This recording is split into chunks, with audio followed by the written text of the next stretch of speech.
Hi, welcome everybody, it's Mike Newton down here at Lytham Golf Academy. Got a little swing tip for you here. So if you suffer from sliding or swaying into that golf ball in your downswing, then stay tuned. I've got a little swing tip and a couple little drills to help you out and try and build in a little bit more rotation and stability and help your ball striking.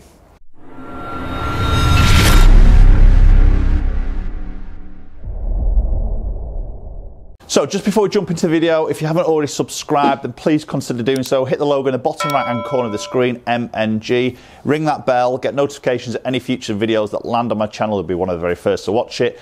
Also, if you're on Twitter, then so am I, so hook up onto my Twitter, which is at MNGolfCoach, and also Instagram, which is the same handle, MNGolfCoach. Okay, so the dreaded slide or the sway into the golf ball here, and this is, I think any golfer that does this will really struggle to control that low point of the swing and obviously really suffer with strikes, but also struggle to control their face to path relationship and obviously hitting offline golf shots. So what is the sway or what is the slide to start off with? So explaining that really is when we get to the top of that golf swing here, and really these hips make a lateral movement, which is what we want to do to start the downswing. We want to have that little bump across to start the weight shift. But sometimes what happens to a lot of golf is that weight shift just carries on going. So maybe it starts to bump across and then just keeps going here. So where really this sort of left hip now starts to get past that boundary of your body, or you imagine that outside of your boundary line there, it starts to go past that, and because of that then there's actually no rotation. So if I do this from this side here, I get to the top and then just sort of slide into it that way, you can see I've got no actual hip rotation coming through. And also what will happen is this left leg, your lead leg, obviously a right for a left-handed golfer, but left leg for the right-handed golfer will sort of buckle. It tends to stay flexed, so the knees have sank, we're sliding, and obviously then we're going to really suffer from controlling that low point of the actual swing. The other problem it does create also is the lack of rotation in the arms. So you can appreciate as you've slid, maybe lost a little bit of height in that lower body as you're sliding past, your low point, as we just mentioned there, goes sort of under the ground, doesn't it? So to get that out of the ground again, we're going to have to do something with these arms, and mesh, especially this sort of lead arm will end up sort of having to hinge and break it to pull that club back out of that ground. But obviously as that works in that direction, we don't get the rotation of the arms and release of the club head. So we tend to leave that club face quite open and move or lose our shots to the right of target. So how do we fix that? Okay, so got a couple of really good drills here, and obviously we've got to try and have maybe an image to start with, like the boundaries of our body. So you've got to think of outside your right foot, we've got a line coming all the way up, and the same on your lead foot here going all the way up, and really our body wants to stay within these boundaries. Obviously the arms and the clubs are going to go outside that, but our core main part of the body wants to stay within these boundaries through backswing, but also through downswing and into this impact position. So we still want to transfer weight, but we just don't want to slide past that boundary. So a great little drill here. Just bring my prop into view. So what I've got here is one of these little small bags which is full of golf balls. So the last thing I want to do is knock this over, because it'll take me forever to pick up all the golf balls. So there's quite a bit of weight in this, but you could use something, if you haven't obviously got anything like this, you could use, if you're hitting off grass, you could use an umbrella.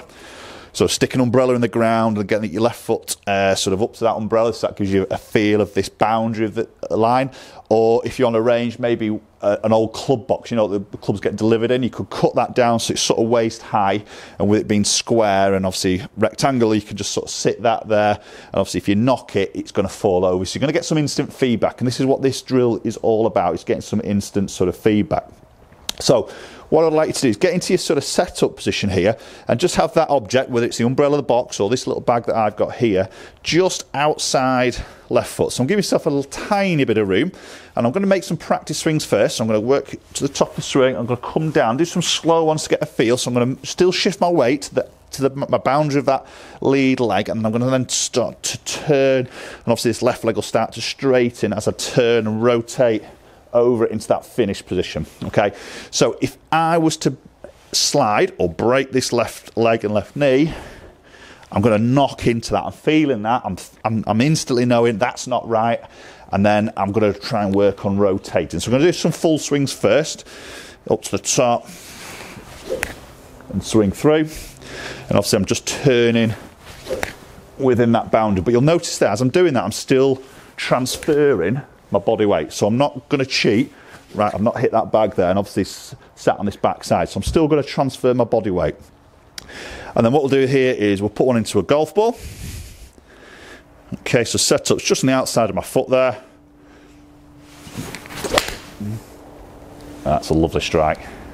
That's a really good crisp strike, and I've hit my finish position here within that boundary of outside of my body.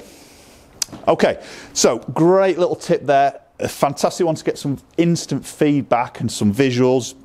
You know that's there, and whenever I use this with a pupil who has a heavy sort of slide, we see some really different movement straight away, because obviously it's a physical thing that's actually there, and we're getting some instant feedback. And that's the whole key when you're practicing on your own, is trying to get some feedback using a drill.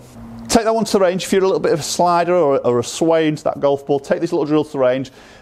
Comment down below, let me know your thoughts on that little drill. If you had any success with that, I'd love to hear your thoughts there. Or if you've got other little drills maybe for that same sort of thing, I'd be interested to hear what you guys are doing out there to try and get yourself to rotate a little bit better through that impact. I'd say if you haven't subscribed, please do so. Very much appreciated. Follow me on Twitter and Instagram, both at MN Golf Coach, and hopefully we'll catch you all very soon.